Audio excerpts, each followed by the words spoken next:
जय हिंद दोस्तों। माहौल सरकार आई होप अमेंडमेंट समझ में आ रहे हैं और कॉन्फिडेंस आपका बढ़ रहा है कि हाँ अमेंडमेंट की अब टेंशन नहीं। क्योंकि सर आपने जितने भी अमेंडमेंट पढ़े शायद आपको लगा होगा हाँ बहुत इजी है और मेजर अमेंडमेंट नहीं है, कोई चेंज नहीं है। तो सर अमेंडमेंट की वजह से डरने का नहीं। सर आइए बच्चों आगे बात करते हैं हम नेक्स्ट अमेंडमेंट।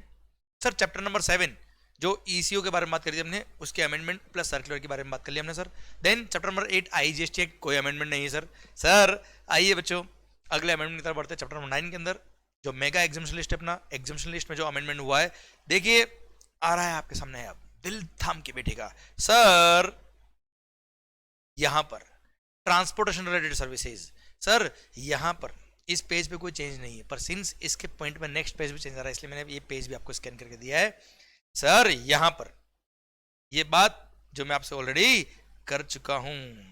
सर ध्यान दीजिए, ट्रांसपोर्ट ऑफ पैसेंजर्स विथ और without accompanied belongings bye railways, याद आया बेटा? Metro, monorail, tramway, inland motorway, public transport in a vessel, याद आया बच्चों? ये एग्जम्प्ट है, अभी भी एग्जम्प्ट है। मीटर्ड केब और auto rickshaw including e rickshaw ये अभी भी एग्जम्प्ट है। बट मीटर्ड केब और ऑटो रिक्शा के लिए एक प्रोवाइजो यहाँ पे ऐड कर दिया है। और प्रोवाइजो क्या ऐड किया है कि मीटर्ड केब और auto rickshaw including e rickshaw, अच्छा ई रिक्शा मतलब बैटरी ऑपरेटेड जो होते हैं बेटा, सर इनसे अगर आपने ट्रांसपोर्ट ऑफ पैसेंजर किया है through eco, booking through eco हुई है जहां पे सेक्शन 95 लगता है, तो ऐसे केस में एग्जिबिशन नहीं मिलेगा। कुल मिला के पहले पहले सर मीटर्ड केब और auto rickshaw including e rickshaw sir हर कंडीशन में एग्जिम्ट हुआ करते थे।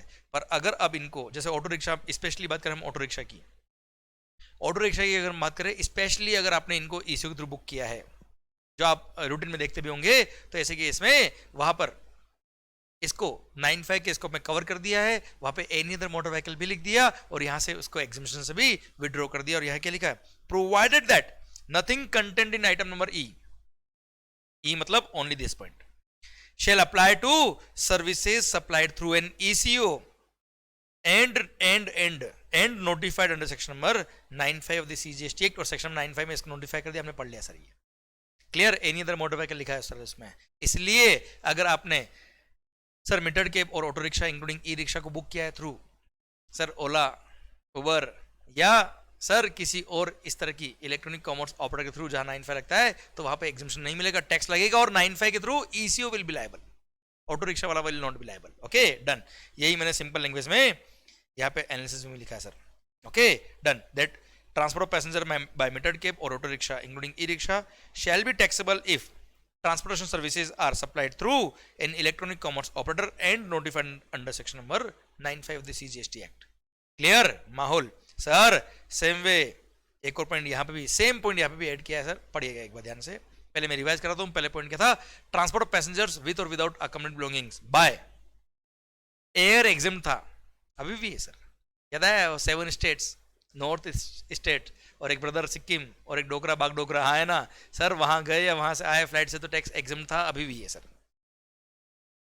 Non AC sir, non AC contract carries other than radio taxi for transportation of the passengers excluding tourism conducted tour charter और higher, ये sir पहले भी EXIM था, अभी भी एग्जिम है sir. Stage carries other than AC stage carries, sir ये पहले भी एग्जिम था, अभी भी एग्जिम है सर। पर ये बी और सी वाले पॉइंट जो नॉन एसी कॉन्ट्रैक्ट कैरीज, देखो एसी कॉन्ट्रैक्ट कैरीज है या एसी स्टेज कैरीज है वैसे भी टैक्सेबल है। Non AC contract carries other than radio taxi या नॉन एसी स्टेज कैरीज, अगर आपने इनके थ्रू ट्रांसपोर्ट ऑफ पैसेंजर की सर्विस दी है और इनका बुकिंग अगर ईसीओ के थ्रू हुआ है जहां पे 95 लगता है, क्योंकि वहां पे एनी अदर मोटर व्हीकल लिख दिया सर, ओमनी बस भी लिख दी सर वहां पे, तो ऐसे केस में सर एग्जिबिशन नहीं मिलेगा और वहां पर 95 लग के ईसीओ विल बी लायबल। देखो सर सेम पॉइंट यहाँ पे लिखा है, सेम वर्ड्स ऊपर जो लिखे थे वही यहाँ लिखे, प्रोवाइडेड दैट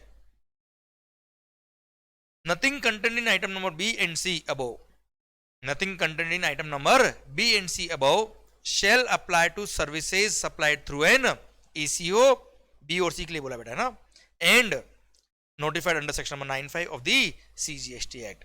क्लियर? तो सिंपल टर्म्स में मैंने अगेन सेम वे में ये लिखा है, transport of passengers by modes covered in item number B and C of this entry shall be taxable if transportation services are supplied through an ECU and notified under section number 95 of the CGST act. Clear, done. तो sir अगर ये 95 के through आपने book किया है, मतलब अगर आपने ECU के थ्रू बुक किया जो 95 में कवर है, तो टैक्स लग जाएगा, भले वो नॉन AC स्टेज कैरीज हो या नॉन AC कॉन्ट्रैक्ट कैरीज हो बेटा। ओके माहौल सर, आइए बच्चों, कुल मिला के सर टैक्सेबिलिटी के स्कोप को बढ़ाते जा रहे हैं ECU के थ्रू जो सर्विसेज प्रोवाइड करते हैं नॉर्मली। देखो CVQ को लिया है, मोटर व्हीकल सारे ही लिया है सर इसके अंदर।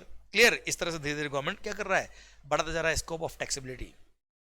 आइए बच्चों, गवर्नमेंट रिलेटेड सर्विसेज के केस में यहां पर एक सर्विस हमने पढ़ी थी प्योर सर्विसेज, वो आर्टिकल नंबर 243W 243G याद है? हाँ हाँ हाँ, आर्टिकल 243W बोलता है क्या म्युनिसिपैलिटी का काम, आर्टिकल नंबर 243G बोलता है क्या पंचायती काम। सर सुनना, अगर ये काम आपने किए गवर्नमेंट के लिए तो टैक्स एग्जेम्प्ट था सर, अभी भी एग्जेम्प्ट है सर, सुनना ध्यान से। Services provided to government, services provided to government की बात कर रहा हूं, बाय गवर्नमेंट की बात नहीं कर रहा हूं। वो तो पहले भी एग्जाम था, अभी भी एग्जाम है, और अभी भी सर इस पॉइंट के बारे में क्या कहा सुनना ध्यान से। Services provided to central government, state government, union territory और लोकल अथॉरिटी। कौन सी सर्विस? ऐसा कोई काम जो आर्टिकल नंबर 243G या article number 243W of the Indian constitution में कवर है, वो काम अगर आपने इन लोगों के लिए किया है तो sir it will remain exempt. अगर वो प्योर लेबर सर्विस थी तो, मतलब उसमें मटेरियल इन्वॉल्व नहीं था तो। क्लियर, पर आप अगर देखेंगे तो यहां पर पहले गवर्नमेंटल अथॉरिटी और गवर्नमेंट एंटिटी भी था, जिसको अब ओमिट कर दिया है। मतलब अगर आपने प्योर लेबर की सर्विसेज दी है, कौन सी आर्टिकल 243W या 243G वाली, किसको? गवर्नमेंटल अथॉरिटी को या गवर्नमेंट एंटिटी को, तो अब टैक्स लगेगा साहब, अब एग्जाम नहीं है सर। हाँ, आपने सर्विस दी है सेंट्रल गवर्नमेंट को, स्टेट गवर्नमेंट को, यूनियन टेरिटरी को या लोकल अथॉरिटी को, तो ये पहले भी एग्जाम था, अभी भी एग्जाम है। पर अगर गवर्नमेंटल अथॉरिटी या गवर्नमेंट एंटिटी को आपने अगर ये सर्विस दी है तो now it will be taxable. Same way, ये तो था pure labour services. Same way composite supply था ना बेटा, जिसमें maximum material involve can be 25% बेटा, हाँ है ना?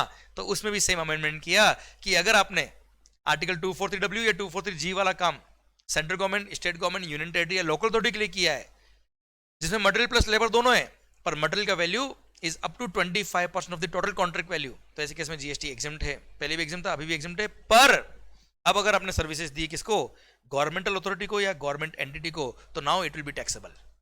क्लियर, तो भले वो प्योर लेबर वाली हो या विथ मटेरियल वाली, अप टू 25% मटेरियल वाली वैल्यू हो, सर्विस हो, अगर आपने गवर्नमेंटल अथॉरिटी या गवर्नमेंट एंटिटी को ये सर्विस दी तो it will be now taxable. Bharat माता की जय।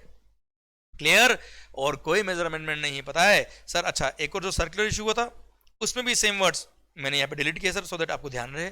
हाँ है ना बच्चों, रेफरेंस था ना उस एंट्री का, तो यहाँ पे रेफरेंस में मैंने ये पॉइंट डिलीट किया, तो आपको एक बुक के अंदर मार्किंग करने में ठीक रहेगा, इसलिए मैंने आपकी बुक के अंदर जहाँ जहाँ चेंजेस हुए, अमेंडमेंट तो हमने पढ़ लिया, पर उसकी वजह से जहाँ जहाँ चेंजेस हुए वो भी मैंने यहाँ पे स्कैन करके दिया है सर आपको।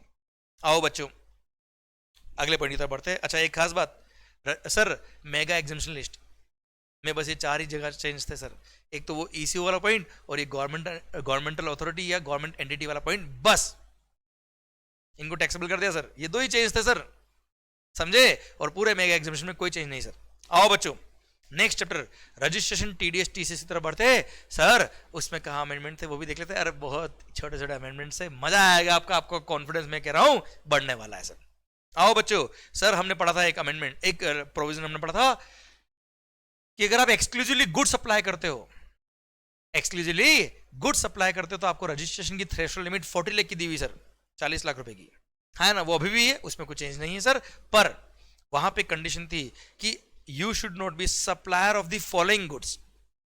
वहां पे 3 गुड्स मेंशन थे बेटा, वही जो कंपोजिशन स्कीम में थे, ice cream and other edible ice whether और not containing cocoa, pan masala and all tobacco based goods and manufactured tobacco substitute. इसमें वो एरेटेड वाटर वाला पॉइंट नहीं था, पहले भी नहीं था, अभी भी नहीं है सर। क्लियर, पर आपको पता हो तो कंपोजिशन स्कीम में वो 4 कैटेगरी ऑफ गुड्स, वो याद है, ब्रिक्स, ईंटें। सर अगर आप ईंट का मैन्युफैक्चरर हो तो सर वहां पे कंपोजिशन नहीं ले सकते, और अगर आप सप्लायर हो, इवन यू आर ट्रेडर, याद है ना, यहाँ सप्लायर लिखा है, भले आप ट्रेडर हो या मैन्युफैक्चरर हो, उससे कोई फर्क नहीं पड़ता। अगर आप इन गुड्स में डील करते हो सर, आप कंपोजिशन से सॉरी आपको 40 लाख का बेनिफिट नहीं मिलेगा, नॉर्मल जो 20 लाख का है, 10 लाख का बेनिफिट है वही मिलने वाला है।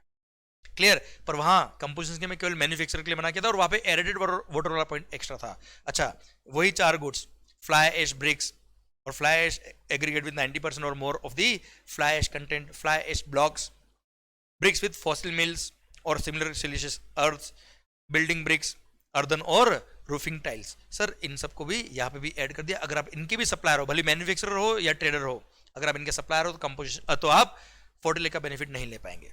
ठीक है, कोई खास बात नहीं. मैंने बोला था ना ये 4 पॉइंट एक जगह और आएंगे, वो यही था सर. आओ बच्चों, एक आधार के रिगार्डिंग पॉइंट लिखा है सर. रूल नंबर 10 भी नया इंसर्ट किया है आधार ऑथेंटिकेशन को लेके. मैं बताता हूँ, कोई खास बात नहीं, सिंपल सा पॉइंट है सर. अच्छा, आपको पता है ये आधार ऑथेंटिकेशन वाले प्रोविजंस जो आए थे वो 1 अप्रैल 2021 से आया था सर. 1 अप्रैल 2021 के बाद जो नए एसएससी रजिस्टर्ड हुए जीएसटी में, उनके लिए कंपलसरी आधार ऑथेंटिकेशन करवाना. आधार ऑथेंटिकेशन करवाना पड़ेगा अगर आपको आपने नया रजिस्ट्रेशन के लिए अप्लाई किया है 1 अप्रैल 2021 या उसके बाद.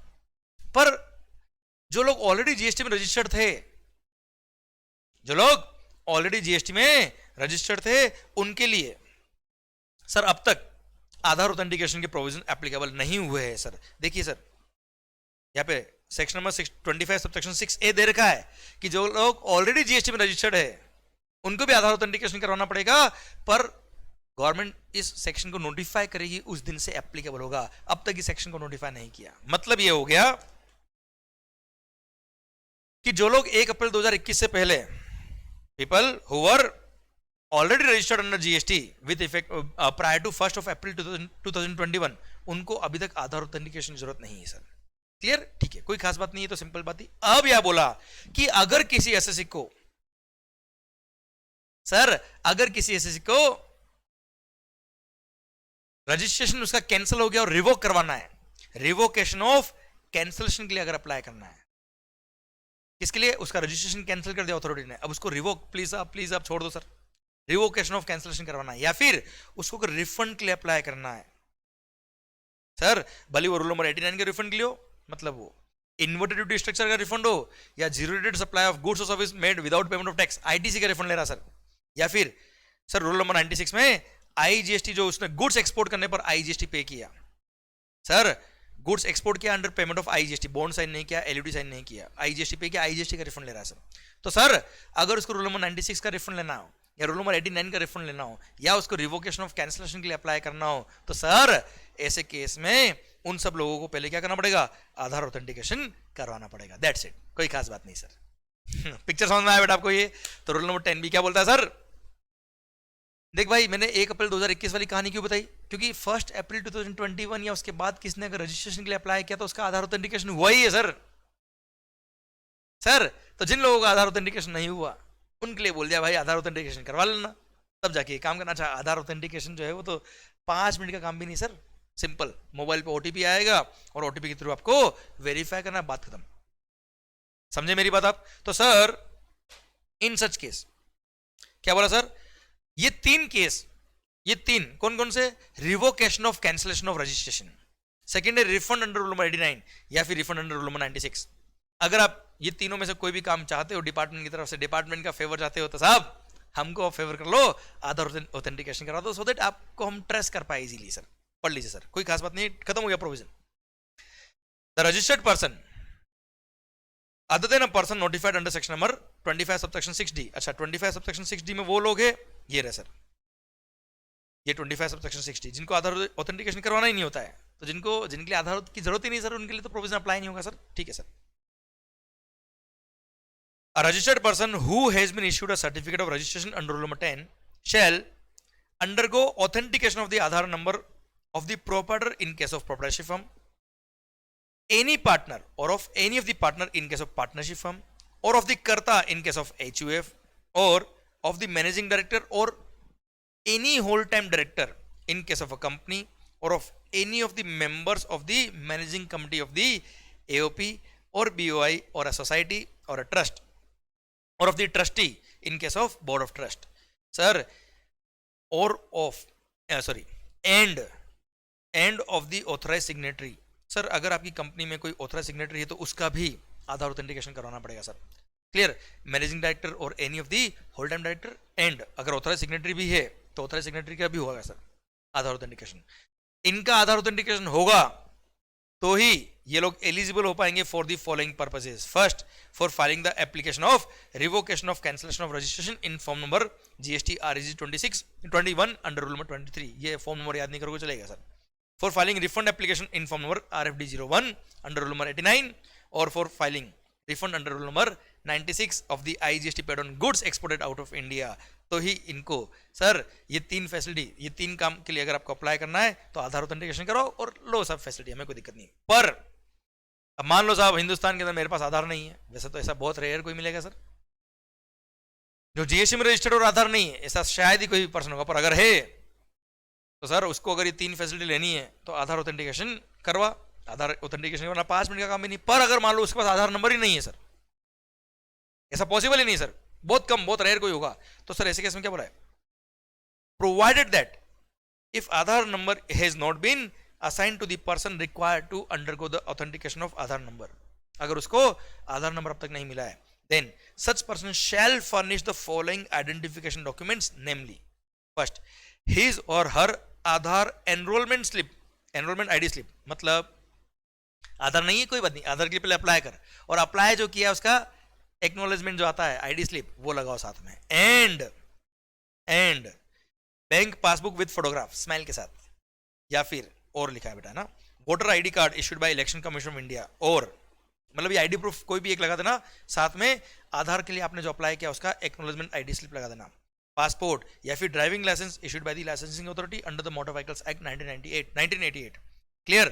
तो उसको सर ये तीनों फैसिलिटी, ये जो तीनों काम है उसके लिए अगर ये फॉलोइंग डॉक्यूमेंट उसने सबमिट कर दिए तो काम हो जाएगा. पर ये जो उसने डॉक्यूमेंट सबमिट किए इसके बेस पे उसको रिफंड वगैरह मिल जाएगा, but provided further that such person shall undergo the authentication of Aadhaar number with in a period of 30 days of the allotment of the Aadhaar number. भाई आपको आधार नहीं मिला कोई बात नहीं, आप अप्लाई कर लीजिए, पर आधार के लिए जो आपने अप्लाई किया है उसका आधार एनरोलमेंट आईडी स्लिप प्लस इनमें से कोई भी आइडेंटिफिकेशन प्रूफ आप लगा देना, हम आपका ये प्रोसेस कर देंगे, हम आपका रिफंड प्रोसेस कर देंगे, हम रिवोकेशन कर देंगे. पर जिस दिन आपको आधार नंबर मिलेगा उसके 30 दिन के अंदर आपको आधार ऑथेंटिकेशन करवाना पड़ेगा GST पोर्टल के थ्रू. बेटा क्लियर, डन, कोई खास बात नहीं सर, सिंपल से पॉइंट है सर.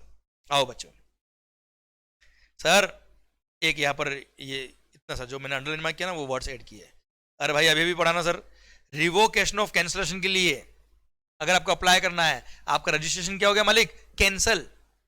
अगर आपका रजिस्ट्रेशन कैंसिल हो गया है, आप रिवोकेशन के लिए अप्लाई करो, साहब प्लीज मेरा कैंसिलेशन ऑफ रजिस्ट्रेशन को रिवोक कर दो ना सर, तो उसके पहले क्या करना पड़ेगा, आधार ऑथेंटिकेशन करवाना पड़ेगा. अगर आप ऑलरेडी GST में रजिस्टर्ड हो तो बेटा क्लियर. और आपके पास अगर आधार ऑथेंटिकेशन नहीं हो रखा तो अच्छा, ऑलरेडी अगर आधार ऑथेंटिकेशन हो रखा तो ठीक है सर, नहीं हो रहा तो करा देना. तो बस उस प्रोविजन को यहाँ लिंक करने के लिए लिख दिया क्या, subject to the provisions of rule number 10B. जो अभी हमने रूल नंबर 10B पढ़ा उसी कंडीशन को फुलफिल करना पड़ेगा, मतलब आधार ऑथेंटिकेशन करवाया होगा तो ही हमारे पास आना रिवोकेशन के लिए बेटा. बस कोई खास बात नहीं, लिंक किया सर.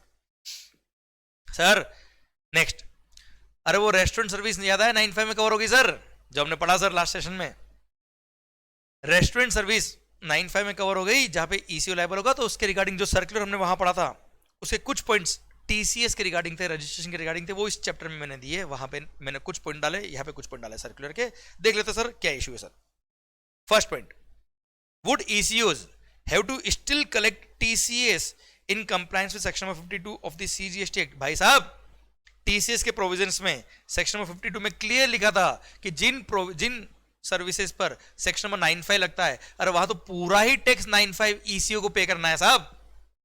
वहां TCS 2% तो पे करना है केवल, वहां तो पूरा ही टैक्स ECO को पे करना है, तो वहां TCS के प्रोविजन अट्रैक्ट नहीं होते.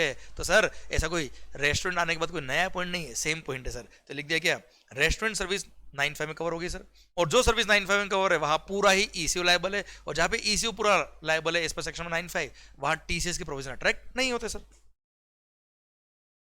सर अच्छा हाँ, अगर आप कुछ अदर गुड्स या अदर सर्विसेज अप्लाई कर रहे हो, याद है सेम ऑर्डर के अंदर रेस्टोरेंट सर्विस भी थी, अदर गुड्स अदर सर्विस भी थी, तो अदर गुड्स और अदर सर्विस जो होंगी उस पर TCS लगेगा, रेस्टोरेंट पे कोई TCS नहीं लगेगा, क्योंकि रेस्टोरेंट में तो पूरा ही टैक्स 95 में ECO पे करेगा बेटा, वो यहाँ लिखा है sir.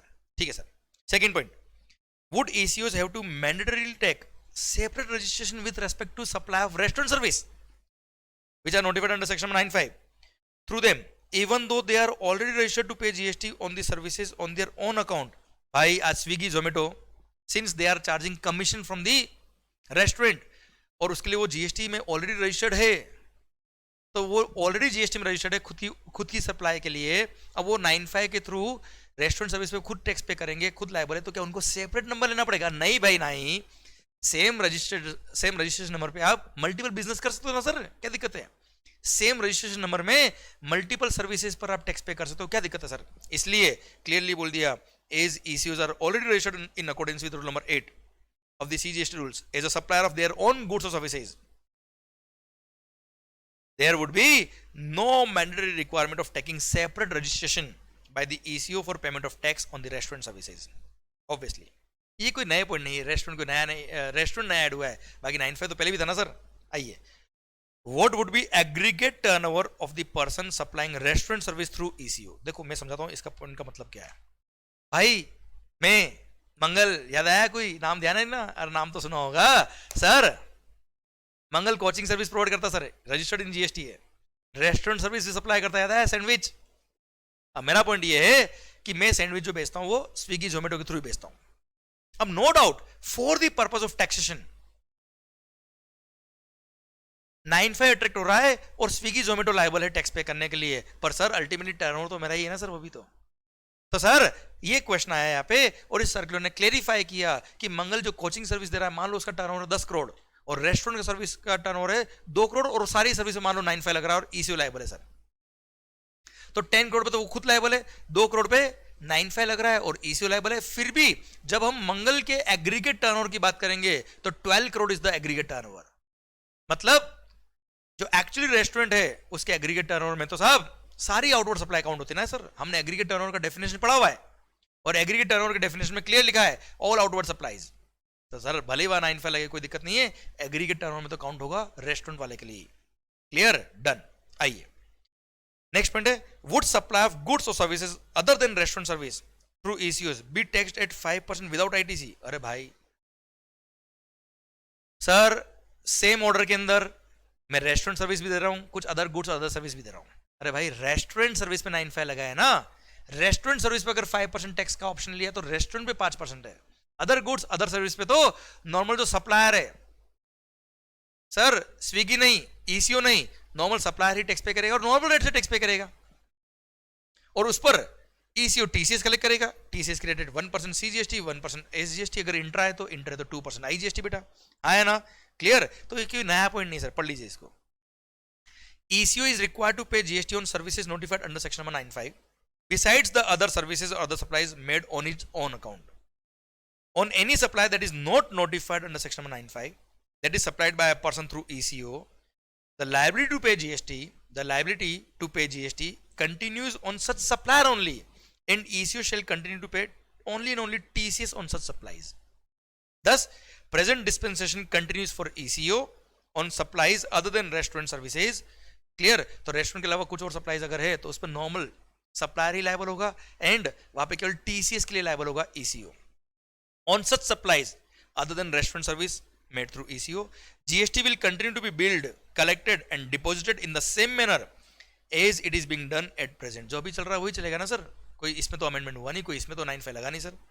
Eco will deposit TCS on such supplies, only TCS के लिए लायबल होगा ईसीओ। क्लियर? डन। तो ये कुछ पॉइंट जो मुझे लगा टीसीएस के बाद देने चाहिए, वो सर्कुलर के यहाँ पे सर्कुलर में से वो पॉइंट निकाल के इस चैप्टर में डाले, बाकी पॉइंट मैंने चैप्टर नंबर 7 में रखे बेटा। Okay done. माहौल सरकार, आइए अगले अमेंडमेंट की तरफ बढ़ते हैं अब हम। सर रजिस्ट्रेशन के बाद नेक्स्ट चैप्टर था हमारा पेमेंट ऑफ टैक्स, उसमें कोई अमेंडमेंट नहीं है सर। नेक्स्ट है tax invoice, debit note, credit note and other documents, chapter number 12।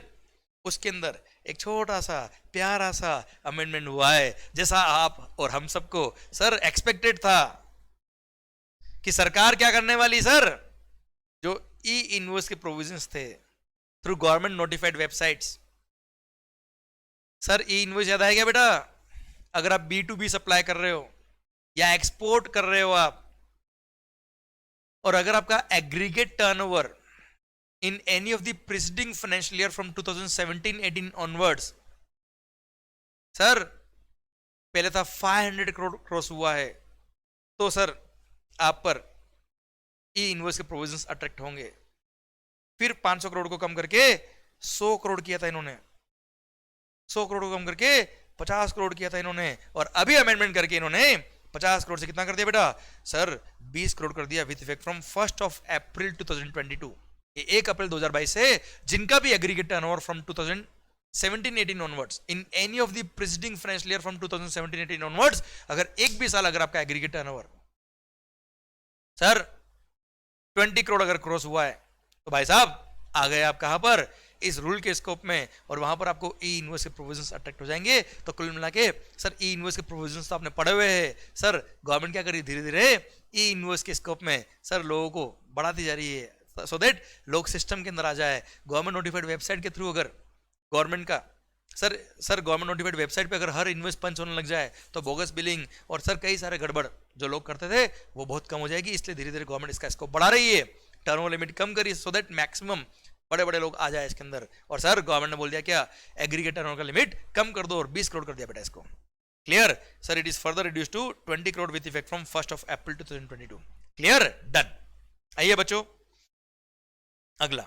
अच्छा एक और बात, इसका मैंने नेक्स्ट पेज का भी प्रिंट आउट दे रखा आपको, क्यों कि जो मैंने एग्जांपल दिया था उसमें भी यहाँ 50 करोड़ लिखा था पहले बेटा बुक के अंदर, अब 20 करोड़ हो गया है, तो आप अपनी बुक के अंदर यहाँ पे भी सर रेस्पेक्टिव चेंज कर लेना बेटा। ओके ठीक सर, देखो मैंने हर जगह इसलिए दिया क्योंकि आपकी बुक के अंदर कोई गलती नहीं रह जाए आपसे। आओ बच्चों, अच्छा डायनामिक क्यूआर कोड जानना बेटा, B2C सप्लाई के केस में अगर आप बिजनेस टू कंज्यूमर, आप अनरजिस्टर्ड पर्सन को सप्लाई कर रहे हो गुड्स, B2C सप्लाई कर रहे हो तो डायनामिक क्यूआर कोड के प्रोविजन अट्रैक्ट होते हैं, और वहां तो एग्रीगेट टर्नओवर लिमिट अभी भी 500 करोड़ ही सर, कितना 500 करोड़, पहले भी 500 करोड़ था अभी भी यही है, इसको कम नहीं किया है। अगर आपका एग्रीगेट टर्नओवर एक्सीड करता है 500 करोड़, उधर कितना हो गया इनवॉइस में एक्सीड करता है कितना 20 करोड़, अच्छा वहां B2B ट्रांजेक्शन और एक्सपोर्ट के ट्रांजेक्शन कवर है सर, यहां पर B2C कवर है, और वो अगर आपका एग्रीगेट टर्नओवर 500 करोड़ क्रॉस होता है तो ही अप्लाई होगा डायनामिक क्यूआर कोड। यहाँ कोई अमेंडमेंट नहीं है, जस्ट नॉलेज के लिए कंपेयर करने के लिए बताया मैंने आपको। पर हाँ इसका जो सर्कुलर इशू था उसमें सर्कुलर में एक जगह क्या छोटा सा एक गवर्नमेंट से सर्कुलर में हल्का सा एक एरर हो गया था, उसको क्लेरिफाई करने के लिए सर्कुलर के एक प्रोविजन में अमेंडमेंट कर दिया। ये सर्कुलर जो आपने पढ़ा था sir, circular number 156/12/2021 regarding dynamic QR code, उसके पॉइंट नंबर 4 में एक छोटा सा चेंज किया सर, मैं तुम्हें समझाता हूँ पॉइंट क्या है सर, कोई मेजर चेंज नहीं सर, क्लेरिफिकेटरी नेचर का पॉइंट है सर। ये बोला है कि B2C सप्लाई अगर आप करते हो अदर देन एक्सपोर्ट, देखो एक्सपोर्ट अगर आपने किया ना बेटा, भले गुड्स एक्सपोर्ट किया है या सर्विस एक्सपोर्ट किया, उसको B2B की तरह ट्रीट किया गया है, और उस पर ई इनवॉइस के प्रोविजन अट्रैक्ट होते हैं, उस पर डायनेमिक क्यूआर कोड के प्रोविजन अट्रैक्ट नहीं होते। यह सर्कुलर ने ऑलरेडी क्लेरिफाई किया था सर।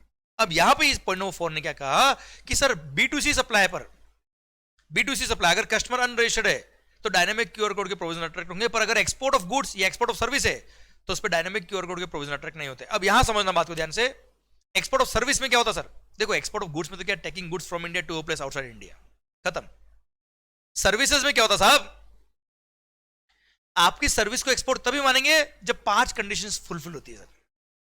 सप्लायर इंडिया का होना चाहिए, recipient out of India located होना चाहिए, प्लेस ऑफ सप्लाई भी आउटसाइड इंडिया होना चाहिए sir, payment convertible foreign exchange या अगर आरबीआई ने अलाउ किया तो आईएनआर में भी आ सकता है सर, एंड दोनों पर्सन सेम पर्सन के डिफरेंट या डिस्टिंक्ट एस्टेब्लिशमेंट नहीं होना चाहिए। ये 5 कंडीशन सेटिस्फाई है तो तब बोलेंगे क्या सर्विसेज हुई है export of service, otherwise export of service नहीं है। Now my point is that, मान लो सर्विस सप्लायर इंडिया का है, रेसिपिएंट आउट ऑफ इंडिया है सर, पेमेंट जो वो कर रहा है वो कन्वर्टेबल फॉरेन एक्सचेंज में कर रहा है या any other approved mode of RBI से पेमेंट कर रहा है सर, वो आपको any other approved mode of RBI से वो पेमेंट कर रहा है आपको, दोनों पर्सन सेम पर्सन के डिस्टिंक्ट एस्टेब्लिशमेंट नहीं है सर, पर प्लेस ऑफ सप्लाई इंडिया ही है सर। आज जैसे इंटरमीडिएट सर्विसेज सप्लायर का लोकेशन ही प्लेस ऑफ सप्लाई होता है साहब, banking services provided to account holder, जहां वो बैंक की ब्रांच लोकेटेड है वही प्लेस ऑफ सप्लाई होता है सेक्शन 13 सबसेक्शन 8 के अकॉर्डिंग। तो सर अगर प्लेस ऑफ सप्लाई इंडिया है, अब भले रेसिपिएंट आउट ऑफ इंडिया हो सर, भले पेमेंट फॉरेन करेंसी में आ रहा है या any other mode of currency में आ रहा हो, any other mode allowed by RBI से आ रहा हो, भले दोनों सेम पर्सन के डिस्टिंक्ट एस्टेब्लिशमेंट नहीं है, फिर भी वो एक्सपोर्ट के स्कोप में नहीं आएगा। अब ऐसे केस में पॉइंट नंबर 4 कहता है सिंस वो सर्विस अब एक्सपोर्ट ऑफ सर्विस नहीं है, उसका प्लेस ऑफ सप्लाई इंडिया है। अब अगर वो सर्विस एक्सपोर्ट ऑफ सर्विस नहीं है मेरे बच्चों, अगर वो सर्विस एक्सपोर्ट ऑफ सर्विस नहीं है, तो मेरा पॉइंट आपसे ये आता है कि सर फिर तो जो कस्टमर वो आउट ऑफ इंडिया, वो जीएसटी में रजिस्टर्ड तो नहीं है, तो सिंस वो ट्रांजेक्शन B2C सप्लाई है, अब वो B2C सप्लाई अगर है और वो एक्सपोर्ट के स्कोप पे भी नहीं आ रहा है, तो क्या डायनामिक क्यूआर कोड के प्रोविजन वहां पे अट्रैक्ट होंगे क्या? ये क्वेश्चन है। दिस इज द इश्यू जो यहां पे लिखा है सर। अब सर डायनेमिक क्यूआर कोड के प्रोविजन क्यों आए, मुझे तो ये बताइए आप। डायनेमिक क्यूआर कोड के प्रोविजंस B2C के केस में इसलिए आए। अच्छा, पहली बात तो यहां पे हम बात क्यों कर रहे हैं, क्योंकि वो एक्सपोर्ट ऑफ सर्विस के स्कोप में नहीं आ रहा है इस पर definition of export of service. अब वो B2C सप्लाई कस्टमर अनरजिस्टर्ड है, तो डायनेमिक क्यूआर कोड के स्कोप में वो आ गया, तो क्या टेक्निकली अब यहां पे एक सर्कुलर ने बोला कि क्या ऐसे केस में डायनेमिक क्यूआर कोड चाहिएगा, तो उसके पहले मैं लॉजिक ये पढ़ाने, ये आंसर देने से पहले मैं लॉजिक आपको समझाऊंगा कि डायनेमिक क्यूआर कोड आखिर क्यों आया। डायनेमिक क्यूआर कोड के प्रोविजन लाने का पर्पस ये था कि कस्टमर को जो आप इनवॉइस इश्यू कर रहे हो या डिजिटल डिस्प्ले के थ्रू डायनेमिक क्यूआर कोड अगर उसको डिस्प्ले किया है, वो डायरेक्ट मोबाइल अपना ओपन करे और उस क्यूआर कोड को स्कैन करे और डायरेक्ट वन शॉट में वो पेमेंट कर दे, उसको कुछ भी टाइप नहीं करना पड़े। Just to make the digital payment more easier, dynamic QR code के प्रोविजंस को अट्रैक्ट किया, को इंट्रोड्यूस किया। अब आप मुझे बताओ, वो जो recipient out of India located है, भले वो सर्विस एक्सपोर्ट ऑफ सर्विस नहीं है, भले वो B2C सप्लाई है, पर वो रेसिपिएंट आउट ऑफ इंडिया है, वो फॉरेन करेंसी में या any other approved mode of RBI से पेमेंट कर रहा है, वो आउट ऑफ इंडिया है, क्या वो स्कैन करके पेमेंट कर पाएगा? वो वैसे भी नहीं कर पाएगा सर। आउट ऑफ इंडिया से पेमेंट ऐसा नहीं हो सकता सर। इसीलिए गवर्नमेंट ने बोला इस सर्कुलर के थ्रू कि चिंता करने की जरूरत नहीं है, अगर ऐसे केस में customer out of India located है, प्लेस ऑफ सप्लाई इंडिया है इन केस ऑफ सर्विसेज, तो ऐसे केस में देखो, गुड्स के केस में तो वैसे भी गुड्स इंडिया से आउट ऑफ इंडिया ले रहे हो, तो सर वहां पे एक्सपोर्ट ऑफ गुड्स में आ जाता है, वहां दिक्कत ही नहीं है सर। सर्विसेज में दिक्कत है, क्योंकि प्लेस ऑफ सप्लाई भी इंडिया होना चाहिए, प्लेस ऑफ सप्लाई भी आउट ऑफ इंडिया होना चाहिए। क्लियर? तो सर्विसेज में अगर रेसिपिएंट आउट ऑफ इंडिया है, अब भले वो जीएसटी में रजिस्टर्ड नहीं, ऑब्वियसली वो आउट ऑफ इंडिया है, इसलिए भले वो सर्विस एक्सपोर्ट के स्कोप में भी नहीं आ रहा है, B2C सप्लाई, पर फिर भी सर वहां डायनेमिक क्यूआर कोड के प्रोविजन अट्रैक्ट करने की जरूरत नहीं है।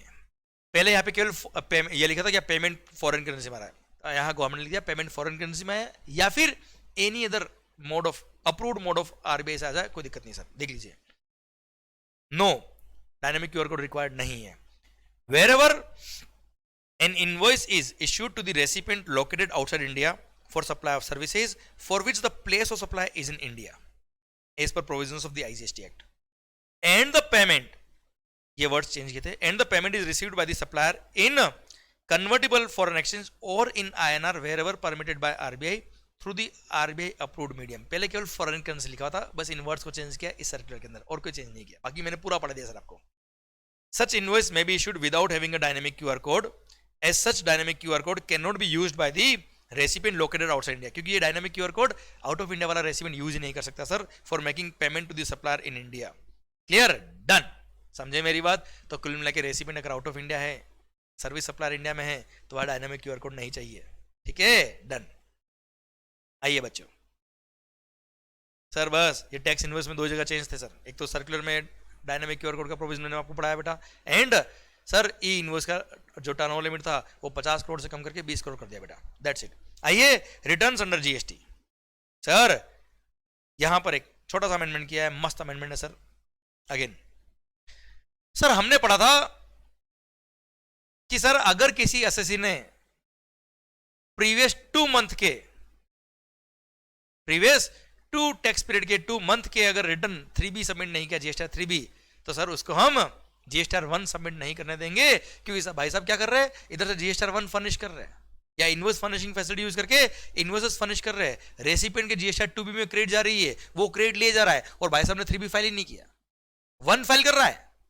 1 फाइल किया तो क्या क्रेडिट पास ऑन हो गया, और इधर से 3B फाइल नहीं किया, 3B फाइल नहीं किया तो सरकार को टैक्स तो मिला नहीं, रेसिपिएंट 2B के बेस पे क्रेडिट ले लेगा। सर गलत हो रहा ना यार ये, इसलिए गवर्नमेंट ने ये प्रोविजन डाला था और बोल दिया था क्या, अगर किसी सप्लायर ने अपने पिछले 2 महीने के अगर पिछले 2 महीने के अगर GSTR 3B फाइल नहीं किए, तो उसको हम इनवॉइस फर्निशिंग फैसिलिटी यूज नहीं करने देंगे या GSTR 1 सबमिट नहीं करने देंगे। दिमाग खराब मत करना। अब सरकार ने बोल दिया क्या, 2 महीने से हटा के 1 महीना कर दिया। लो साहब, लो कर लो बात। अगर आपने प्रेसिडिंग मंथ का जीएसटीआर 3 भी सबमिट नहीं किया तो करंट मंथ का जीएसटीआर 1 हम आपको फर्निश नहीं करने देंगे और इनवॉइस फर्निशिंग फैसिलिटी भी यूज नहीं करने देंगे। भारत माता की जय। मतलब सर आप केवल क्रेडिट पास ऑन कर रहे हो और सरकार को टैक्स पे नहीं कर रहे हो, हम इतने बेवकूफ नहीं है सर। तो सरकार ने भी सर इन पे डंडा लगा दिया सर, पढ़ो सर। तो पहले 2 मंथ था, इसको काट के प्रेसिडिंग मंथ कर दिया है, बस पढ़ो sir. A registered person shall not be allowed to furnish details of outward supplies of goods or service or both under section number 37 in form number GSTR 1 if he has not furnished the return in form number GSTR 3B for the preceding month। पहले presiding 2 month था, अब 1 month कर दिया बेटा। मतलब पिछले महीने का अगर आपने 3B फाइल नहीं किया तो करंट मंथ में हम आपको जीएसटीआर 1 फर्निश नहीं करने देंगे बेटा। अच्छा, जिन्होंने क्यूआरएमपी स्कीम ले रखा है, क्या ले रखा भाई? क्यूआरएमपी स्कीम, उनके लिए तो वैसे भी प्रेसिडिंग टैक्स पीरियड था बेटा, उनके लिए तो वैसे भी प्रेसिडिंग 1 टैक्स पीरियड था। टैक्स पीरियड मतलब वो पीरियड जिसके लिए आपको रिटर्न फाइल करना पड़ता है। यहाँ पे तो क्वार्टर था बेटा, तो 1 क्वार्टर हो गया सर। जो लोग क्वार्टरली रिटर्न फाइल कर रहे हैं उन्होंने पिछले क्वार्टर का अगर 3B फाइल नहीं किया तो करंट क्वार्टर में ना हम जीएसटीआर 1 सबमिट करने देंगे ना इनवॉइस फर्निशिंग फैसिलिटी यूज करने देंगे आपको। तो वहां पहले से 1 टैक्स पीरियड था, अभी भी 1 ही है। जिनके लिए मंथली था उनके लिए 2 मंथ, जो मंथली रिटर्न फाइल कर रहे हैं उनके 2 महीने का टाइम था, अभी 1 महीना बोल दिया लास्ट टैक्स पीरियड का अगर 3B फाइल नहीं किया तो बैंड बजा लेना, हम 1 फाइल नहीं करने देंगे सर। अच्छा, अभी सी डिलीट कर दिया सर। सी डिलीट क्यों किया बेटा? ओमिट कर दिया सर। क्यों किया?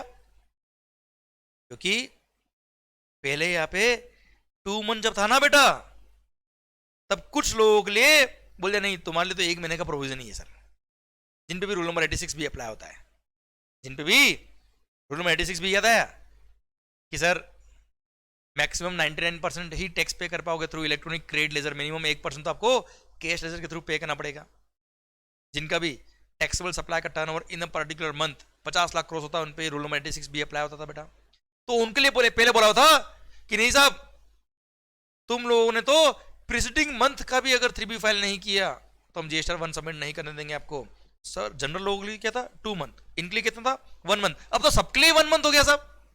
जब सबके लिए 1 मंथ हो गया है तो ये पॉइंट अलग से देने की जरूरत है ही नहीं सर, इसलिए इस पॉइंट को क्या कर दिया? ओमिट। तो कुल मिला के आपको एक चीज ही ध्यान रखनी है यहाँ पे कि भाई साहब पिछले टैक्स पीरियड का अगर क्यूआरएमपी स्कीम ले रखी है, पिछले क्वार्टर का नॉर्मल स्कीम है, क्यूआरएमपी स्कीम नहीं है तो पिछले मंथ का अगर आपने 3B फाइल नहीं किया तो करंट मंथ में ना हम आपको जीएसटीआर 1 सबमिट करने देंगे ना इनवॉइस फर्निशिंग फैसिलिटी यूज करने देंगे। That's it. भारत माता की जय।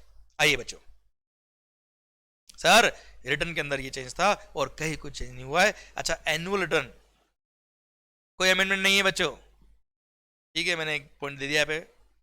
Due date of furnishing annual return क्या होता है? 31 December of the next financial year बेटा। पर सर फाइनेंशियल ईयर 2021 में, फाइनेंशियल ईयर 2021 के लिए गवर्नमेंट ने क्या बोल दिया था? Said annual return shall be furnished on और बिफोर 28 फरवरी 2022। तो इसका ड्यू डेट बढ़ा के 28 फरवरी 2022 कर दिया था बेटा। अब 28 फरवरी 2022 भी गया, 2021 के रिटर्न में फाइल हो चुके हैं। अब ये पॉइंट कोई काम का है नहीं, पर फिर भी ठीक है यार, मैंने दे दिया। मान लो कभी एग्जाम में कोई एक आध मार्क का क्वेश्चन आ जाए तो ठीक है, वैसा तो नहीं आता पर फिर भी के बच्चों ठीक। सेम वे याद है सेल्फ सर्टिफाइड रिकंसिलिएशन स्टेटमेंट, उसका भी ड्यू डेट क्या होता है? 31 दिसंबर।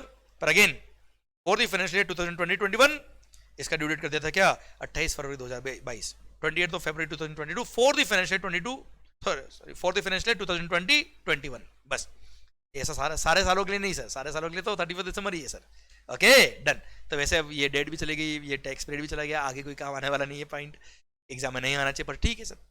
इसलिए देखो 2 पेज भी आपके कम हो रहे हैं। तो देखिए सर नंबर ऑफ पेजेस आपको बहुत सारे दिख रहे होंगे, पर अमेंडमेंट्स कुछ विशेष नहीं है, कोई खास नहीं है, कोई टफ नहीं है बच्चों। आओ बच्चों, सर रिटर्न चैप्टर के एंड में मैंने कुछ इंफॉर्मेशन रिटर्न वाले प्रोविजंस दे रखे थे, वहां पे सेक्शन 151 उसको रिप्लेस कर दिया गवर्नमेंट ने power to call for information. ये पहले था power to call for statistics. याद है कमिश्नर के पास पावर था कि वो किससे भी बिजनेस से रिलेटेड या कोई पर्टिकुलर सेक्टर से रिलेटेड कोई स्टैटिस्टिक्स मांग सकता है सर, और वो स्टेट्स देने पड़ेंगे कमिश्नर को। वहां पर अब वो पावर थोड़ा सा इंक्रीज कर दिया, थोड़ा बढ़ा दिया सर। क्या बोला है? रिप्लेस कर दिया सेक्शन को, द कमिश्नर और an officer authorised by him, the commissioner या उसका ऑथराइज्ड ऑफिसर में by an order direct any person to furnish information relating to any matter dealt with in connection with this act within such time in such form and in such manner as may be specified देयरइन।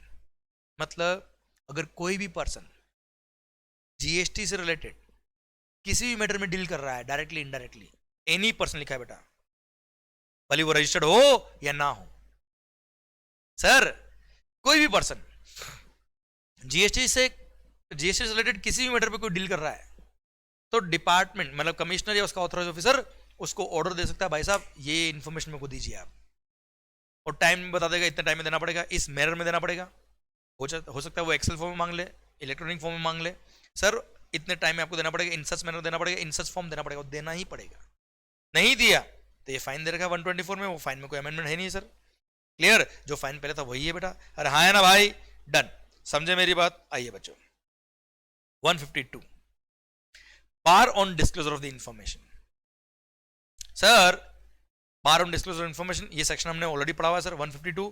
Sir जो section में 150 जो information return था वो कि किसी भी government department से या किसी भी पर्सन से सीबीआई से कोई भी इंफॉर्मेशन मांग सकता है सर, याद आया बेटा? इलेक्ट्रिसिटी डिपार्टमेंट, आरबीआई, बैंक, कोई कंपनी, भले जीएसटी नेटवर्क हो, कोई भी हो सर उससे इंफॉर्मेशन मांग सकता है। हाँ है ना, वो था सेक्शन 150। 151 अभी हमने पढ़ा। क्लियर, तो इन दोनों सेक्शन में जो भी इंफॉर्मेशन इन्होंने कलेक्ट करी है ये ऑफिसर्स किसी और के साथ शेयर नहीं कर सकते, जिस पर्पस के लिए कलेक्ट करी उस पर्पस के लिए यूज करेंगे सर। ये सेक्शन हमने ऑलरेडी पढ़ा था, इसमें हल्का फुल्का टेक्निकल अमेंडमेंट किया सर, कोई खास अमेंडमेंट नहीं, देखना ध्यान से। No information of any individual return और अ पार्ट देयर ऑफ, तो ये लैंग्वेज, ये वर्ड्स काम के नहीं थे, इनको डिलीट कर दिया सर। इंडिविजुअल रिटर्न और पार्ट देयर ऑफ ये अब काम करना था। कुल मिला के no information with respect to any matter given for the purpose of section 150 और 151। भाई बात ही जब ये कर रहा है 150 या 151 की, उसी की बात करेगा सर ये। क्लियर, तो किसी इंडिविजुअल की बात नहीं कर रहे हैं, इंडिविजुअल रिटर्न की बात नहीं कर रहे हैं ये लोग। तो सेक्शन नंबर 151 और सेक्शन नंबर 150 या 151 में जो भी इंफॉर्मेशन डिपार्टमेंट के ऑफिसर्स ने कलेक्ट करी है, ऑथराइज ऑफिसर ने कलेक्ट करी है, वो शैल विदाउट, बाकी अमेंडमेंट नहीं पर पढ़ लो, shall without previous sanction in writing of the concerned person or his authorized representative be published in such manner so as to enable such particulars to be identifiable as referring to a particular person and no such information। मतलब कुल मिला के जो information इन्होंने collect करी है as per section 151 या as per section 150 उसको ये लोग पब्लिश नहीं करेंगे, और पब्लिश करा भी तो इस तरह से पब्लिश करेंगे जिसमें कोई इंडिविजुअल असेसी की आइडेंटिटी डिस्क्लोज नहीं होनी चाहिए सर।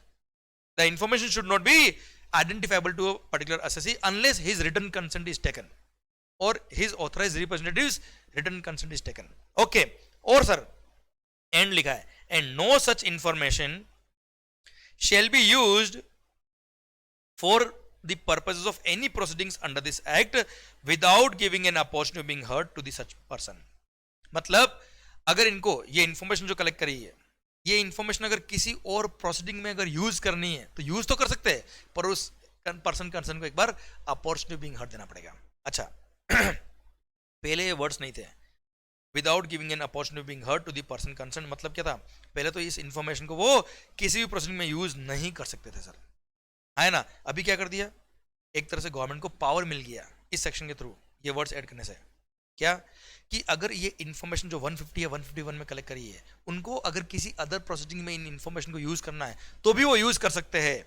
क्लियर, पर सर एक बार अपॉर्चुनिटी बीइंग हर्ड देना पड़ेगा। मतलब अपॉर्चुनिटी बीइंग हर्ड देके तो इंफॉर्मेशन यूज कर सकते हैं ना यार, पहले तो अपॉर्चुनिटी बीइंग हर्ड यूज करने का सिस्टम था ही नहीं, पहले तो क्या था, वो इंफॉर्मेशन यूज नहीं कर सकते सर।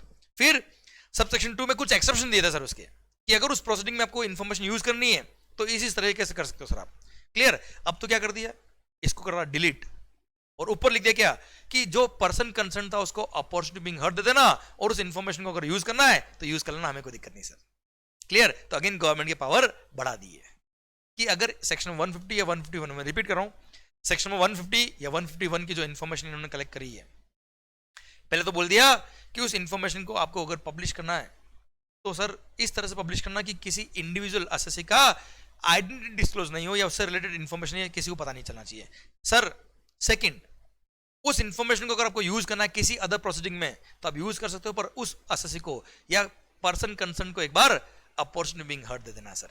क्लियर, दैट्स इट, समझे मेरी बात? डन, माहौल सर, और इसी को मैंने नीचे एनालिटिकल पॉइंट में चेंज किया सर। आइए सरकार ये हो गया आपका इंफॉर्मेशन रिटर्न्स वगैरह के रिगार्डिंग अमेंडमेंट्स। अब सर हम आ गए कहां, refunds under GST. Sir refunds under GST बड़ा अच्छा चैप्टर है सर, पर खास बात कोई मेजर अमेंडमेंट नहीं सर। देख लीजिए सर, सबसे पहला refund under GST rule number 96। Again again हम ये पॉइंट पढ़ चुके हैं सर, याद आया? आधार ऑथेंटिकेशन। अगर आपको रूल नंबर 89 या रूल नंबर 96 में रिफंड के लिए अप्लाई करना है तो सर अगर आपका आधार ऑथेंटिकेशन हो रखा तो बहुत अच्छी बात है, आधार ऑथेंटिकेशन नहीं हो रखा तो पहले आधार ऑथेंटिकेशन करवा देना। तो सिंस रूल नंबर 10B ने वहां पे रिफंड का रेफरेंस दिया था, तो रिफंड के रूल में भी सेम पॉइंट ऐड कर दिया कि रिफंड के लिए अप्लाई करने से पहले the applicant has undergone Aadhaar authentication in the manner provided in rule number 10B। तो आधार ऑथेंटिकेशन करवा देना, कोई खास बात नहीं सर। आइए सर, अब एक सर्कुलर इशू हुआ रिगार्डिंग रिफंड रिलेटेड इश्यूज, बहुत इजी सर्कुलर है सर, कोई खास बात नहीं है, पता है। बाकी रिफंड चैप्टर में कोई अमेंडमेंट है ही नहीं सर। आइए बच्चों, फर्स्ट पॉइंट, अच्छा अरे इलेक्ट्रॉनिक कैश लेजर, चलो इसमें सर्कुलर में मेजरली 4 पॉइंट है, 3 पॉइंट तो कैश लेजर के रिलेटेड ही है।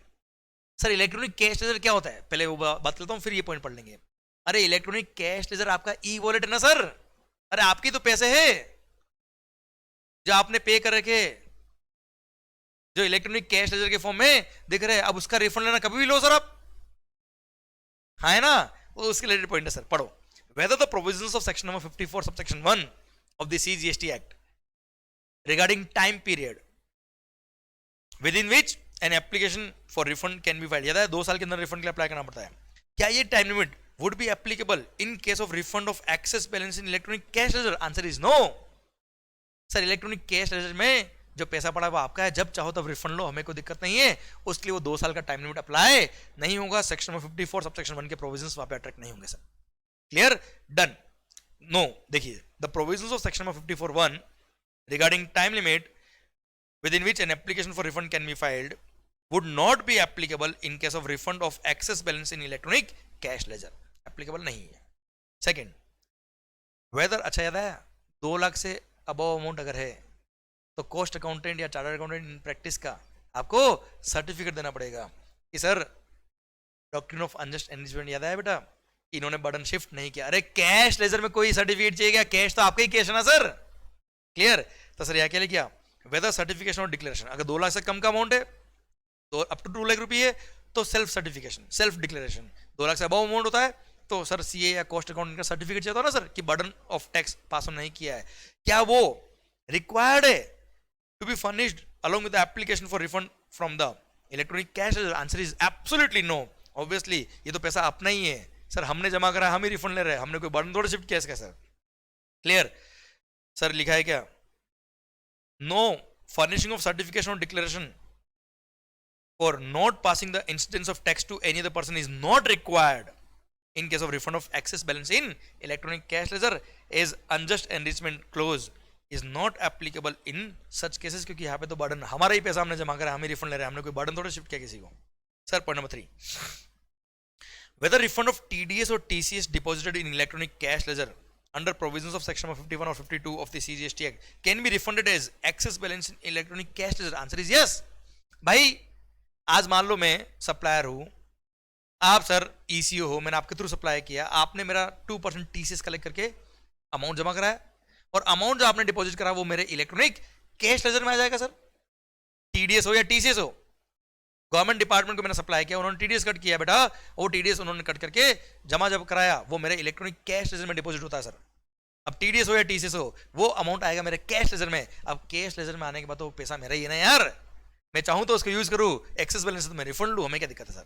वही गवर्नमेंट ने यहां समझाया और बोल दिया क्या सर, एनी अमाउंट, देखिए sir, any amount which remains unutilized in electronic cash ledger after discharge of the tax dues and other dues payable under CGST act and rules made thereunder can be refunded to the registered person as excess balance in electronic cash ledger. क्योंकि sir TDS TCS भी क्या है, आपका ही पैसा था जो उन्होंने cut किया और आपके अकाउंट में जमा कराया सर, वो भी तो कैश ही है सर आपका।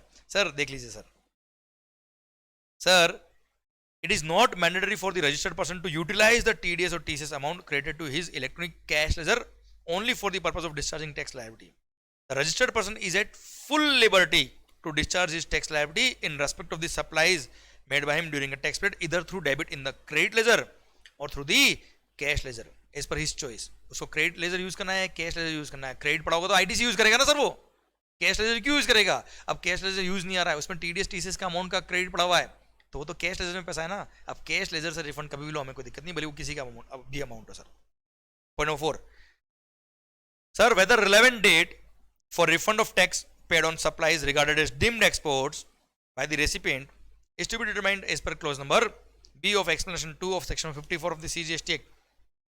लैंग्वेज आपको सेक्शन नंबर से समझ में आएगा, मैं बताता हूँ। And if so whether the date of return filed by the supplier or the date of return filed by the recipient will be relevant for the purpose of determining relevant date for such refund। मैं तुम्हें समझाता हूं provision क्या कहता है sir. ओ भाई, deemed export sir section 147 में defined है डिम्ड एक्सपोर्ट के ट्रांजेक्शंस। अगर आप डिम्ड एक्सपोर्ट करते हो तो सप्लायर एक बार टैक्स पे करता है गवर्नमेंट को। अब सप्लायर और रेसिपिएंट दोनों में से कोई भी एक पर्सन उसका रिफंड ले ले, हमें कोई दिक्कत नहीं सर। अगर सप्लायर रिफंड ले रहा है तो रेसिपिएंट से वो डिक्लेरेशन ले आएगा कि मैं ये टैक्स का अमाउंट का रिफंड ना तो मैं लूंगा ना मैं इसका आईटीसी लूंगा sir.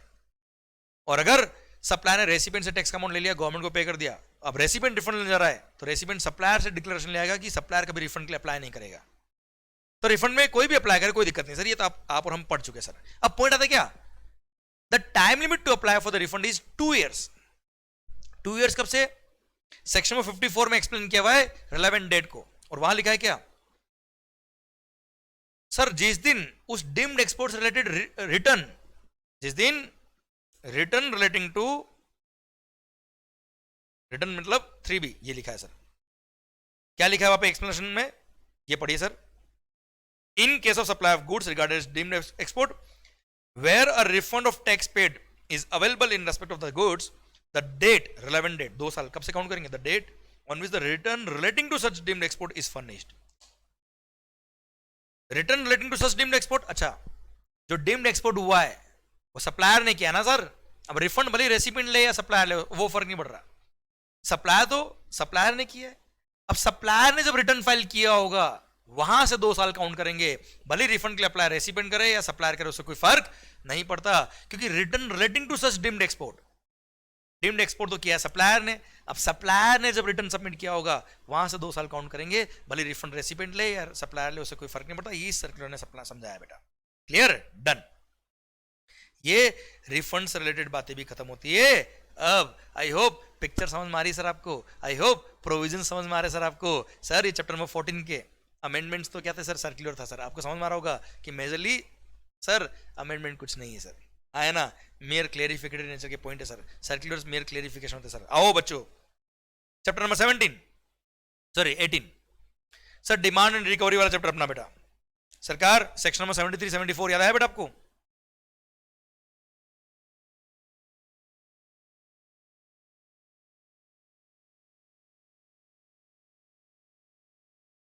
Yes sir, section number 73 और 74 सुना बच्चों ध्यान से सर। या point number 12 for the purposes of section number 73 and this section, अरे कुछ नहीं है, ये पॉइंट डिलीट हुआ है सर, ठीक है। 2 सेक्शन का रेफरेंस डिलीट हुआ है, इन दोनों सेक्शन का। ओके, बात करता हूं, 2 मिनट रुकिए सर। सर हमने पढ़ा था सर क्या सेक्शन नंबर 73 74 में कि अगर 73 74 में कोई प्रोसीडिंग्स क्लोज हो गई है, मैटर क्लोज, पेनल्टी वगैरह पे कर दी और मैटर क्लोज, फाइल क्लोज, तो sir all other proceedings will be concluded, ऐसा लिखा था सेक्शन में। पर the expression all proceedings in respect of said notice shall not include proceeding under section number 132 मतलब जेल वाला ये प्रोविजंस बेटा, याद आया? 5 करोड़ से अबव अमाउंट था, अरे हाँ है ना भाई, तो सर 5 साल तक की जेल है बेटा, तो वो प्रोविजंस तो है ही है। अच्छा इसमें कोई अमेंडमेंट नहीं थे, ये तो पहले भी था अभी भी है सर। ओके तो सर आपने टैक्स पे कर दिया, इंटरेस्ट पे कर दिया, पेनल्टी पे कर दिया, प्रोसीडिंग क्लोज, तो ये टैक्स वाली पेनल्टी क्लोज हुई है सर। इंप्रिजनमेंट वगैरह तो कंटिन्यू हुई है सर, उसके लिए कंपाउंडिंग फीस पे करो, कंपाउंडिंग करो, वो अलग प्रोविजन है सर, ठीक है। अच्छा ना इसमें अमेंडमेंट था ना है, ये तो हमने पढ़ लिया पहले भी। आइए अच्छा हमने ये पॉइंट चलो यहां पढ़ा देता हूं, ये पढ़ा था हमने कि अगर मान लो किसी मैटर में, मान लो मैं टैक्स चोरी कर रहा था, गवर्नमेंट ने पकड़ लिया साहब, रंगे हाथों पकड़ लिया मालिक सर, और मेरे साथ 3 लोग और इन्वॉल्व थे, वो मेरे फ्रेंड्स, वो मेरी हेल्प कर रहे थे, ट्रांसपोर्टर भी था उसमें, वेयर हाउस ऑपरेटर भी था, और दो फ्रेंड भी थे मेरे सर। तो सर सबको नोटिस गए। अब सर मैं जो मेन कल्प्रिट था, मेन एसएससी था, उसने तो अपना क्या किया, टैक्स पे कर दिया, इंटरेस्ट पे कर दिया, और वो 25% पेनल्टी वाले पे कर के मैटर क्लोज करा दिया उसने। तो उसके अगेंस्ट तो प्रोसीडिंग्स क्लोज, साहब मेन कल्प्रिट तो बच गया, बाकी रह गए सर। तो वहां गवर्नमेंट ने ये प्रोविजन ऐड किया था, ये प्रोविजन पहले भी था, पढ़ना, where the notice under the same proceedings, where the notice under the same proceeding is issued to the main person liable to pay tax and some other persons also, and such proceedings against the main person have been concluded under section number 73 or 74।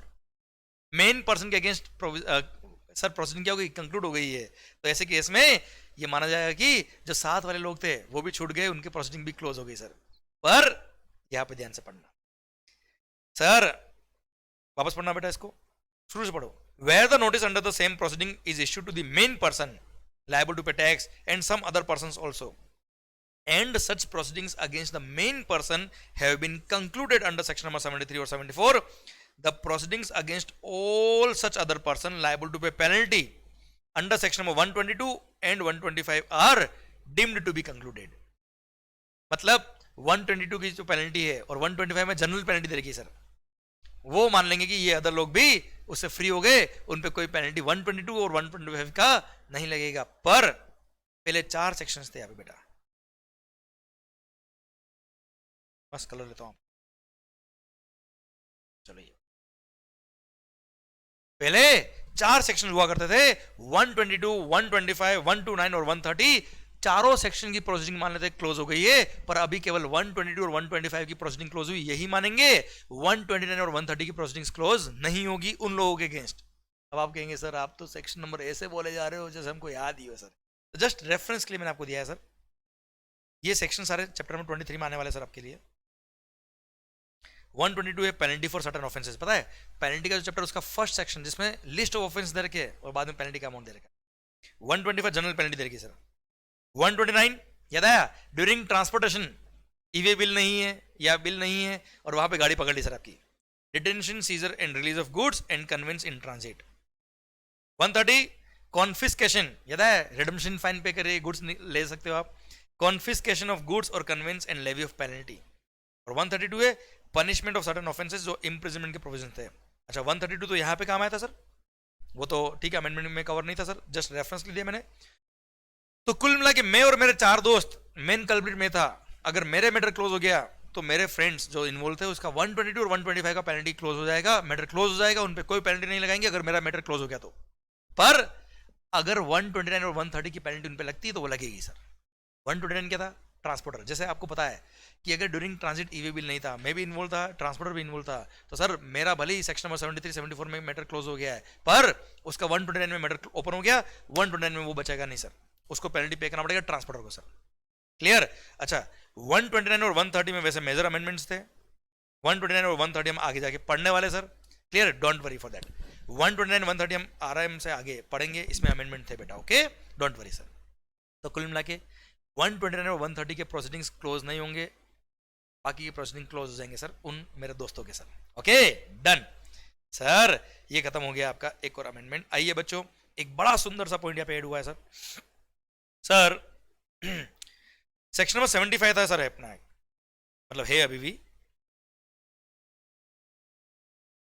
जो 73 और 74 के common provision दिए थे sir, उसमें एक point यहां लिखा था सर, पढ़ना एक बार।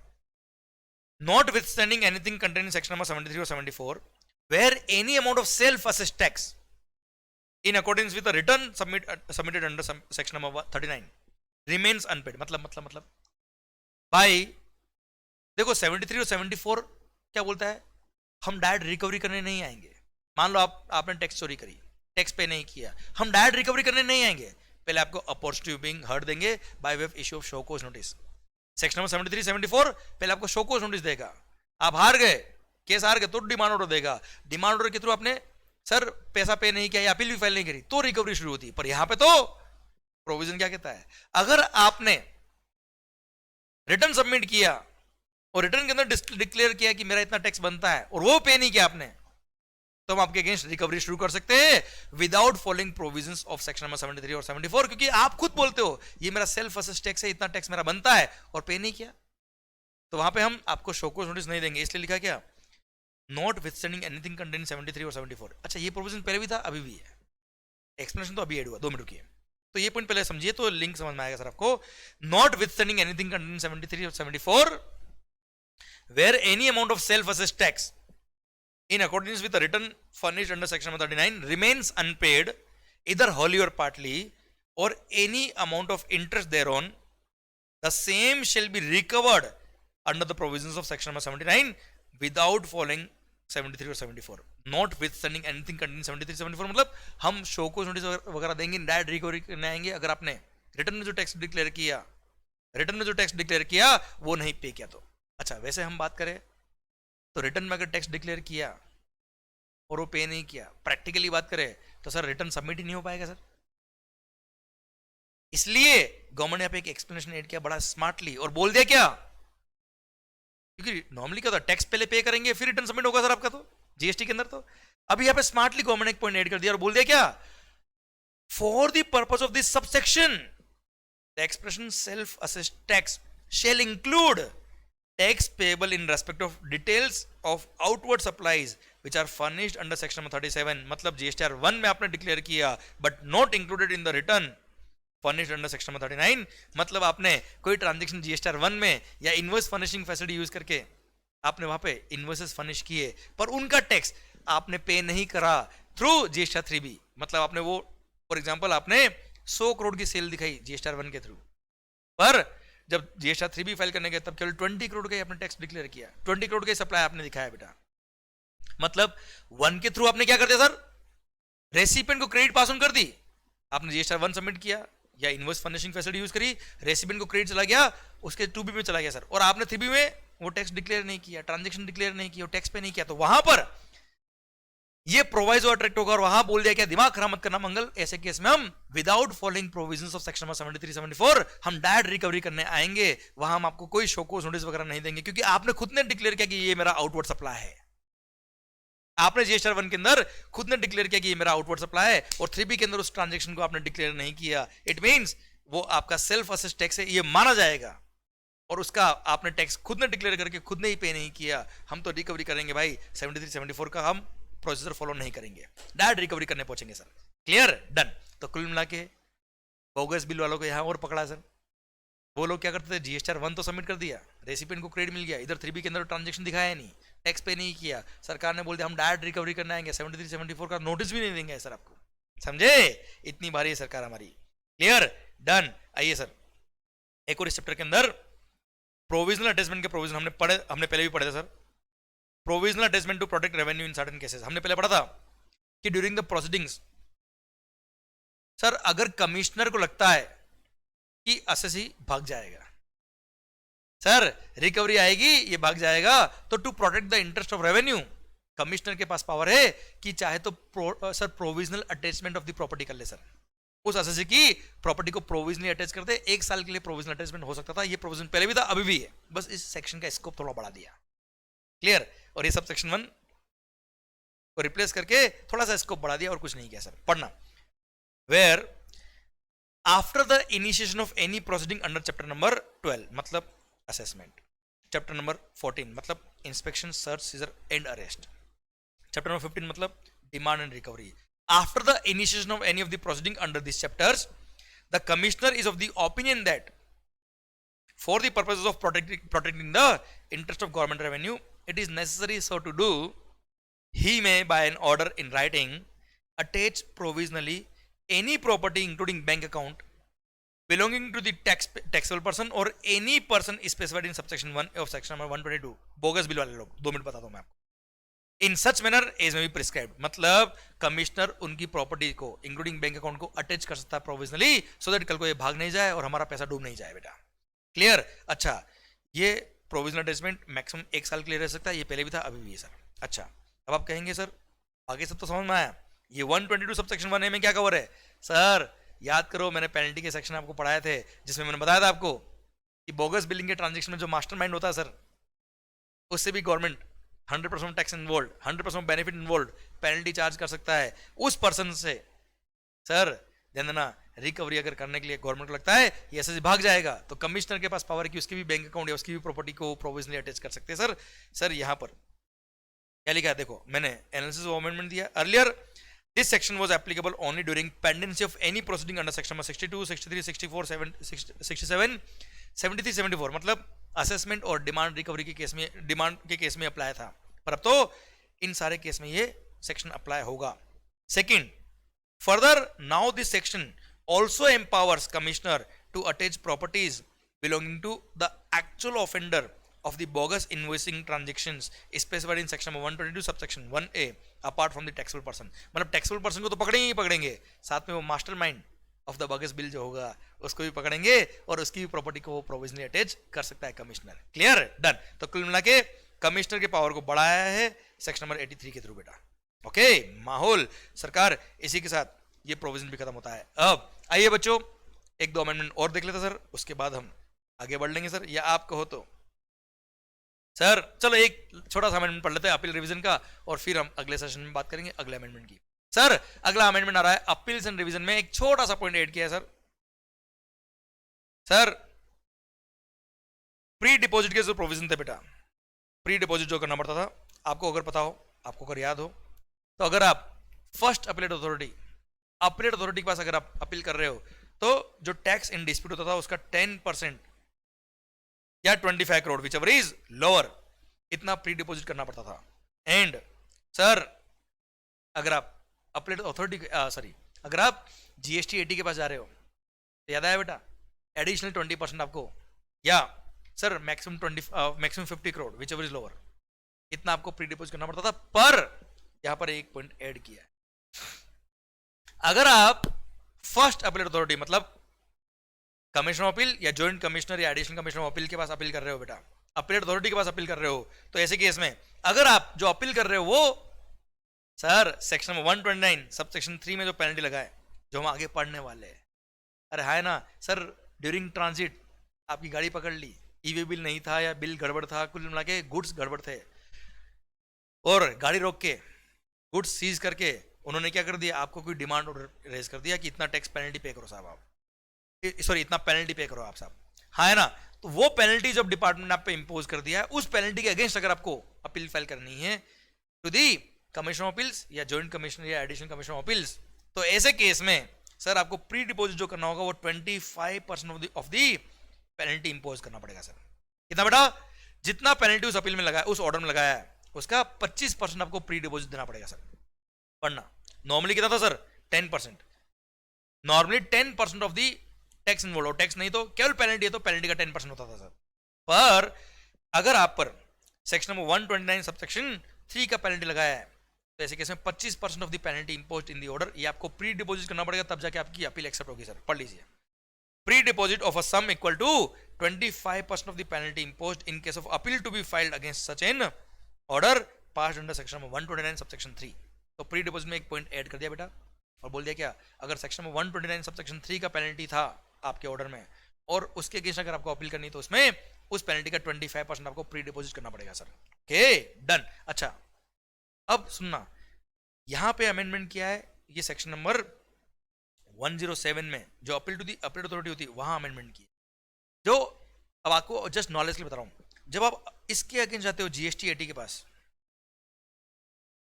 तब वहां पे आपको एडिशनल 20% प्री डिपॉजिट और करना पड़ता है।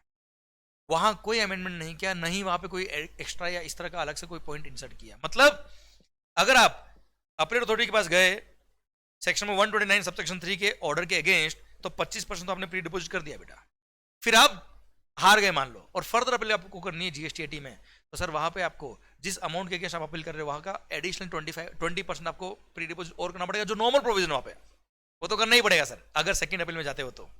क्लियर, फर्स्ट अपील में 10% की जगह पे कितना हो गया सर, 25% हो गया, इतना ही फर्क है सर। और यहाँ पे कोई मैक्सिमम अमाउंट का कोई लिमिट नहीं है सर, भले 25 करोड़ हो 50 करोड़ हो सर, आपको पे करना पड़ेगा सर प्री डिपॉजिट का अमाउंट। Clear, done. अब सर अगला जो अमेंडमेंट आने वाला है वो बड़ा ही शानदार आएगा, वो अगले सेशन में पढ़ेंगे नो डाउट हम। Section 129 detention seizure and release of the goods and conveyance in transit, ये बड़ा सुंदर अमेंडमेंट हुआ है, बहुत काम का अमेंडमेंट हुआ है, प्रैक्टिकल लाइफ में बहुत काम का है सर। पर चिंता ना करें, हम पढ़ेंगे इसको अगले सेशन में। तब तक लिए बाय बाय, टेक केयर, माहौल और अच्छे से पढ़ो, और हाँ सर खुश होके पढ़ो, ऑल द बेस्ट। क्योंकि सर जो खुश होके पढ़ता है भगवान भी उसको सर खुश होके आशीर्वाद देंगे हमेशा। All the best, take care and enjoy the journey of the sea. Clear. Destination तो हमको मिलने वाली है, आज नहीं तो कल मिलने वाली है, पर केवल डेस्टिनी हम क्यों एंजॉय करें सर, पूरी लाइफ हमारे साथ में है सर, ये जिंदगी की जर्नी हमें एंजॉय करनी चाहिए। All the best, take care, माहौल बनाते जाइए, बाय बाय।